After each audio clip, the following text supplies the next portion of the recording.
Hello, Facebook friends. First off, thank you for following my page. I'm touched by your enthusiasm and I like to show the stuff as much as you guys like to see it. So, I have a sickness for collecting, 3.75, and here's what happens when your sickness goes unchecked. Here's my monster castle. So, forgive the tools and clutter in the background. This is my detached garage, my car, my wood shop, and a lot of my collection reside in here. So this monster castle is made from several castles, including primarily what you're looking at now, the Playmobil. I think it's called the Dragon Castle, but Playmobil reissues stuff, so it's seen incarnations, I think, in a couple different names. But moving to the side, this tower here is from Pirates of the Caribbean, one of their play sets. And the little bell tower at the top is a McFarlane toy from their Hunchback figure. They did some 3.75 variations on classic monsters. Geez, I'm guessing back in the 90s, maybe the early 2000s. But that's that. So I built this extended sort of platform where all the action can happen in the Monster Castle. These arches are just styrofoam that I hard coated with epoxy. The whole point of setting all this up is to it's time I work on the terrain now. This is a dedicated plywood base, but I never really had a strong vision as to what I would do with the terrain. I just figured I'd cut a piece of 4x4 plywood and sort of figure it out as I go. But spooky season is approaching and now it's time to figure it out. So here's some things I want to incorporate. I definitely want a cemetery. And thanks to an early visit to Michael's, I was able to secure a bunch of tombstones. But a lot of these are from other things, like that one's from the Michael Myers action figure. And this one is obviously from the Tor Johnson action figure. So the undead are restless and they're emerging from their graves. Hello, Nate from Creepshow. And this is one of those Super 7 pre-code comic dudes. Offhand, I can't remember who. I figured I'd put a lot of sculpture out here, and here's a Disney Haunted Mansion thing, statue girl. So she fits perfectly with the theme.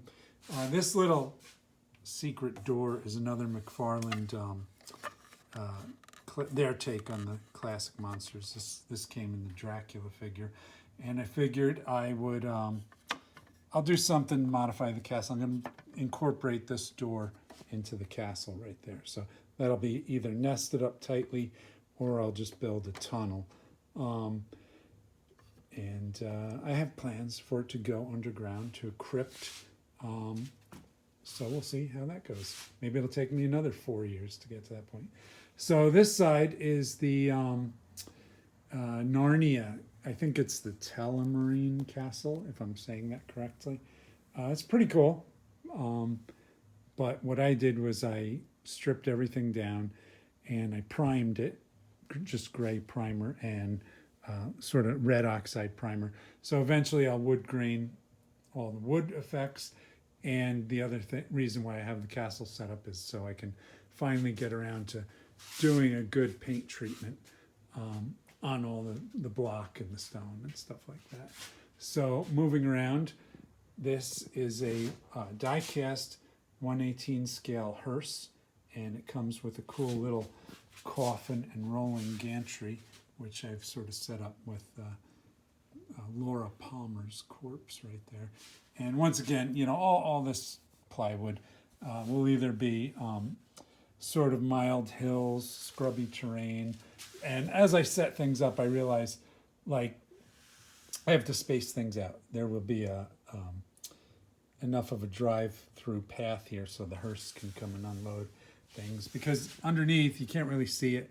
I got to incorporate some lighting, but there's some torture devices down there, and there's gonna be a little bit of nefarious action going on back there. So Vincent Price is here to lay down some righteous business, and he's outnumbered. Here's the Coven of Witches, and we've got some caskets and sarcophagus and things like that. Witch's Cauldron, that's a Gashapon toy. Love Gashapon. It's a good resource for stuff. These cool little pumpkin minions are from Kos Robot, who I believe is Russian, but he ships from Poland. So I got a bunch of different ones of those. Actually, there's only 4 variations, so I figured they'd make excellent minions for the castle. And then moving around, so this pre-cut out space, eventually I'm going to have to elevate the whole plywood base, and this is going to be a basin. I have one of those microfoggers, so I'm going to just put somehow bracket in a removable water tray or something in there so the microfogger can fog this up. And then that would make sense for this water wheel and stuff, which aesthetically goes well with the design of the castle, but why a castle would have a water wheel, I don't know. It just looks cool. So the microfogger will make enough mist and hopefully sort of clearly give that, I don't know, ominous pond look. And then of course I can use all my waterborne creatures, like the creature from the Black Lagoon, who is making an appearance back there. And let's see, so moving around, once again, you could see it's without any lighting in there, there's a little torture rack and stuff like that. And all this will be, not modular, but you can play with it. So I'll do little photo scenarios and things. Hopefully as I move closer and into Halloween. So the video is going on far too long. I'm going to sum it up here. This side of the castle will have a little sort of garden and stuff like that. Here's the outhouse. There's only one outhouse for all these monsters to relieve themselves, and this I believe was Shrek's. So thank you, Shrek, for donating your outdoor plumbing for us. And this side will be like the garden, kind of like Morticia's nasty garden from the Munsters, and things like that. Addams Family. I'm sorry. Yeah, I got to add some foliage and things like that. But little Chat May, monstrous tree, creepy trees, and all sorts of stuff. So I hope you like it, and I hope you continue to follow my addiction to plastic, and hopefully you're inspired a little bit. So thanks, everybody. Take care.